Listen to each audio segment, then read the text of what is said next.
Hello everyone! Welcome back! Our topic for today is present perfect tense. Our objectives: determine the correct form of present perfect tense, identify the correct usage of present perfect tense, and use present perfect tense in a sentence. So, let's go!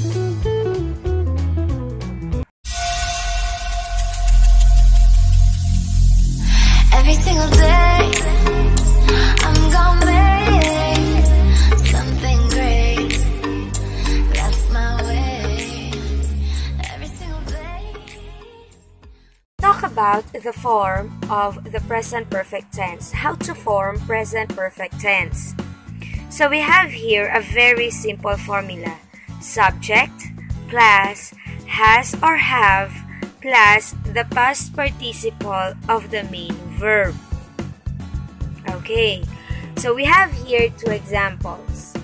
The first one, this week they have visited my friend twice. The subject is they, and then we used have, and then the past participle of the main verb which is visited. Bakit have yung ginamit natin? Kasi your subject is they. Okay? So, ibig sabihin yan, ang inyong subject ay plural.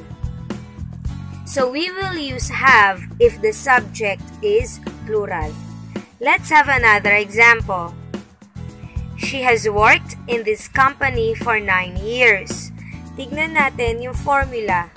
Subject, has, and the past participle of the main verb. In this case, we used has. Bakit has? Kasi yung subject natin ay singular. So that's it. Subject plus has or have. Has if the subject is singular. Have if the subject is plural. Plus the past participle of the main verb. Let's have a recap of past participle para hindi kayo malito. Okay? So, I will give examples. Watch. Watch is the main verb. For the simple past tense, we use watched. You just add ed. And then, for the past participle, we have watched. Another example. Dance, danced, and danced. Okay. Now, in your present perfect tense, ang lagi natin ginagamit is the past participle. Okay.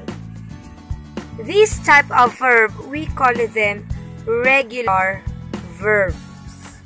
Okay. Bakit regular verbs? Kasi you just add D or ed. Okay?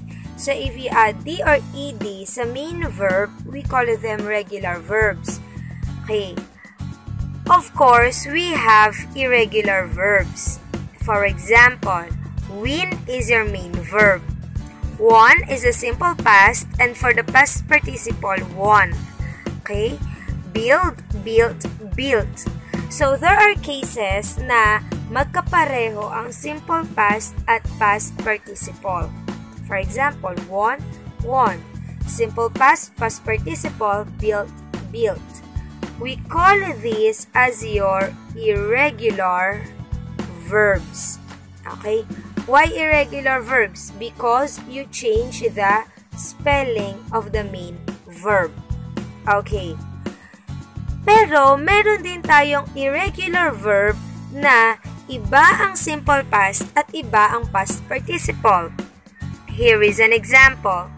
Give, your main verb, and for the simple past, you have gave, and then past participle, given. Okay? We also have write, wrote, and written. Okay? So, always remember, subject plus has or have plus the past participle of the main verb. Tandaan, ang lagi natin ginagamit ay past participle. Hindi yung simple past.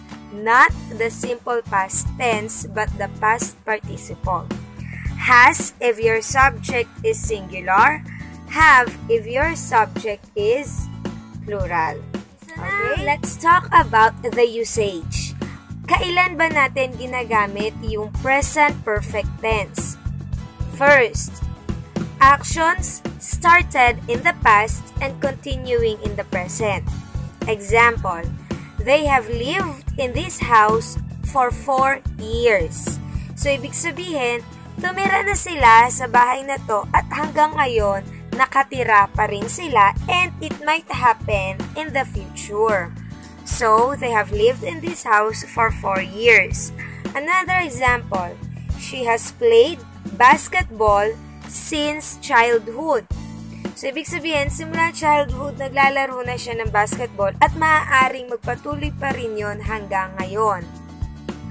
We have taught at this school for a long time. She has lived here since 1980. Okay, recap muna tayo. Form, subject, have, and the past participle. Subject, has, and the past participle. They have lived. She has played. Ang tanong, kailan ba natin ginagamit yan? Okay, action started in the past. Nagsimula dati at nagko-continue pa rin hanggang ngayon. Another clue, if you see for or since in your sentence, you use present perfect tense. They have lived in this house for 4 years. Since childhood. For a long time. Since 1980. Okay? If you see for or since, laging tatandaan na ang correct tense na gagamitin ay present perfect tense. Next is when the time period referred to has not finished. Okay, example. They have worked hard this year. My car has broken down 3 times this week. Actually, there are people who are confused between simple past tense and present perfect tense. Okay, bago natin ipagpatuloy, let us first find out the difference between simple past tense and present perfect tense. Okay, I have here examples.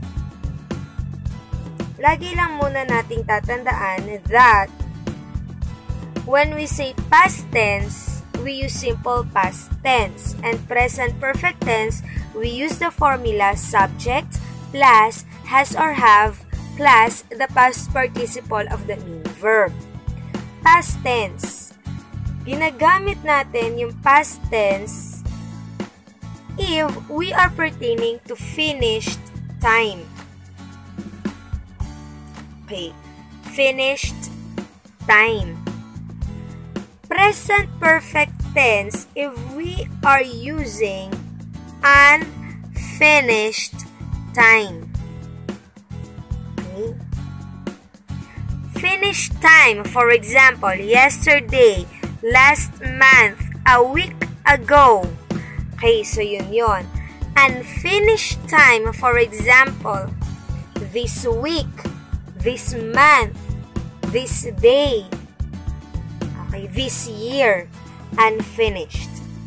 I will give an example. First, past tense. Last week, I went to our store 3 times. So, ibig sabihin, tapos na. Last week. Yung time na ginamit mo, finished. Last week. How about present perfect tense? I have here an example. This week, I have went to our store 3 times. I have went. Okay? This week, I have went to our store twice. So, ibig sabihin, nakapunta ka na sa store mo this week 2 beses at pwedeng i-continue mo yung pagbisita sa store mo. Okay? Present perfect tense. Unfinished time. Where is your unfinished time? This week. Okay? Balik tayo. Okay? So that's why they have worked this year. My car has broken down 3 times this week. Unfinished time. Okay. So, let's see.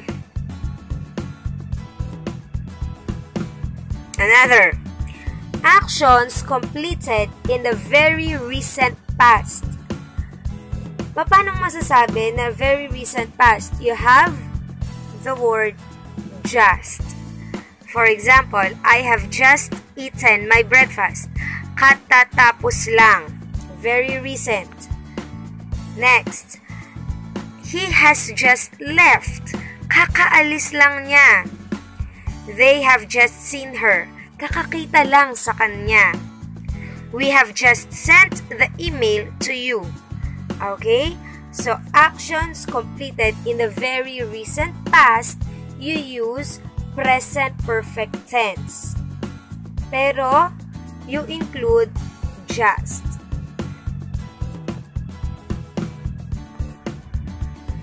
Okay. My classmates have just taken the notes. Okay.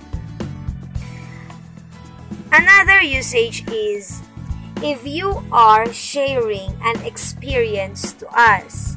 For example, I have been to London. Subject, have, and the past participle. Ibig sabihin, nanggaling ka sa London at pwedeng pumunta ka ulit sa London. Experience. They have seen the movie. Okay, nakapanood na sila ng movie at pwedeng panoorin ulit nila. Okay, if you are sharing an experience, you always use the present perfect tense. Okay. Another. When the precise time of the action is not important or not known. Unlike in the past tense, gumagamit ka ng yesterday, last week, last month. Alam mo kung kailan nangyari. Pero kung hindi mo alam kung kailan, you use present perfect tense. For example, she has studied Japanese, Korean, and English. Someone has eaten my food. Okay? So, you use present perfect tense when the precise time of the action is not important or not known. Okay. So, I hope you learned something new today again. So, let's have a quiz. I think the professor blanked the school. I blank my room. We blank him since grade school. My teacher blank her name on my notebook. And they blank Manila this month. Thank you very much and don't forget to like and subscribe. See you on my next video. Bye!